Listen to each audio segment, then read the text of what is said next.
میرے امام کا ایک ہی بیٹا حضرت امام زین العابدین، ان کے 6 بیٹے کتابوں میں آتے ہیں، کم اور زیادہ کی روایتیں بھی ملتی ہیں۔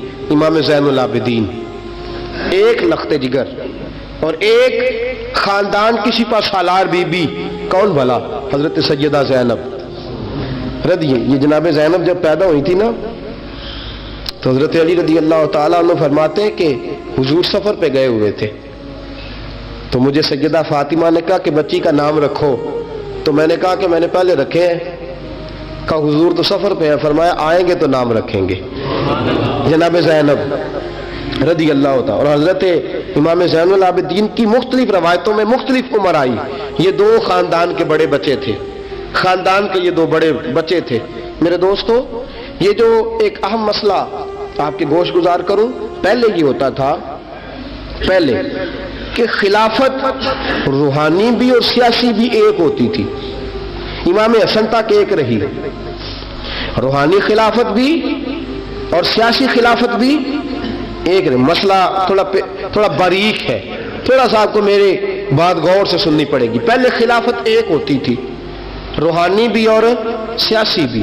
حضرت ابو بکر صدیق رضی اللہ تعالیٰ عنہ سیاسی کام بھی کرتے تھے مسجد نبی کے منبر پر بیٹھ کر، اور ساتھ ساتھ لوگوں کو روحانیت کی طرف بھی توجہ دلاتے تھے، اللہ اللہ بھی سکھاتے تھے، لوگوں کو نماز بھی پڑھاتے تھے، جمعہ بھی پڑھاتے تھے، سارا کچھ ہوتا تھا۔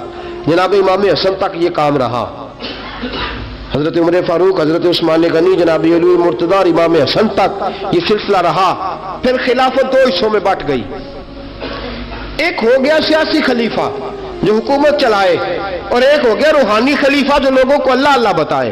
وہ جو خلافت تھی نا روحانی، وہ آج تک آ رہی ہے، صوفیاء کے ذریعے، علماء کے ذریعے، نیک اور پارسال لوگوں کے ذریعے وہ اللہ اللہ بتاتے ہیں، وہ اللہ اللہ بتاتے ہیں، پھر اپنا خلیفہ بناتے ہیں، پھر وہ اللہ اللہ بتاتا۔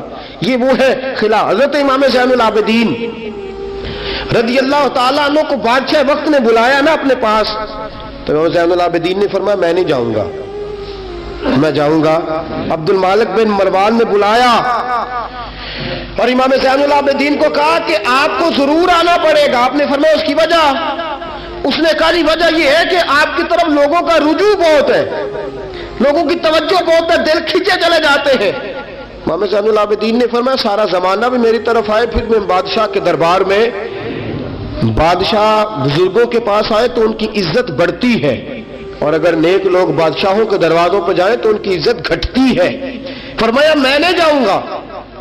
اس نے کہا کہ امام مجھے سمجھ کوئی نہیں آتی۔ امام زین العابدین سے کہنے لگے مجھے سمجھ کوئی نہیں آتی کہ بادشاہ میں ہوں لیکن راشا آپ کے پاس ہوتا ہے۔ عجیب تماشا ہے کہ لوگوں کی تلواریں میرے ساتھ رہتی ہیں، دل آپ کے ساتھ دھڑکتے ہیں۔ میں دیکھتا ہوں کہ مدینے کے بعد ایک کٹیا میں آپ رہتے ہیں، کٹیا میں، لیکن میں دیکھتا ہوں کہ سورج بھی چڑھتا ہے تو آپ کو سلامی دے کے چڑھتا ہے، اور چاند بھی نکلتا ہے تو حسین کے بیٹے کے قدم چوم کے نکلتا ہے۔ امام زین العابدین رضی مدینے سے باہر چلے گئے، ڈیرا لگا لیا، عمر بھر اسی جگہ، نام تو علی اوس تھا نا آپ کا، لیکن زین العابدین عبادت کرنے والوں کی زینت۔ میرے امام نے خلیفہ عبد المالک بن مروان سے کہا تو باز آ جا، میں حسین کا بیٹا ہوں، مجھے لوگوں کو اللہ اللہ سکھانے دے۔ اب میں تخت خلافت پہ بیٹھ کر نہیں، میں چٹائی پہ بیٹھ کے دین پڑھاؤں گا، اب میں فرش زمین پہ بیٹھ کے لوگوں کو اللہ اللہ سکھاؤں گا۔ امام زین العابدین کو خلیفہ عبد المالک بن مروان ہوا پتہ کیا تھا؟ تھوڑی سی تاریخ بتا دوں۔ یزید کے مرنے کے بعد اس کا بیٹا آیا، وہ 40 دن تک رہا، میں نے 10 محرم کو بتایا تھا۔ اس نے کہا میں اپنے باپ کو بھی اس قابل نہیں سمجھتا تھا، چھوڑ کے چلا گیا۔ اس کے بعد حضرت عبداللہ ابن زبیر رضی اللہ تعالیٰ عنہ جو تھے، وہ کیونکہ مکہ اور مدینہ اور حجاز کے لوگوں نے انہیں اپنا امیر بنا لیا تھا، جب یزید کے بیٹے نے خلافت چھوڑی تو وہ پورے ملک کے ایک جو ہے وہ امیر بن گئے۔ ان کے درمیان ہی مروان نے سازش کی، مصر اور شام پہ اس نے اپنا تسلط جما لیا۔ مروان مرتے وقت اپنے بیٹے عبد المالک بن مروان کو بنا گیا امیر۔ عبد المالک بن مروان بڑا ظالم، بڑا خونخوار، بڑا بد تہذیب آدمی تھا۔ امام زین العابدین سے کہنے لگا کہ آپ کو آنا پڑے گا۔ آپ نے فرمایا میں کوئی نہیں آؤں گا۔ اس نے امام زین العابدین کو گرفتار کرایا۔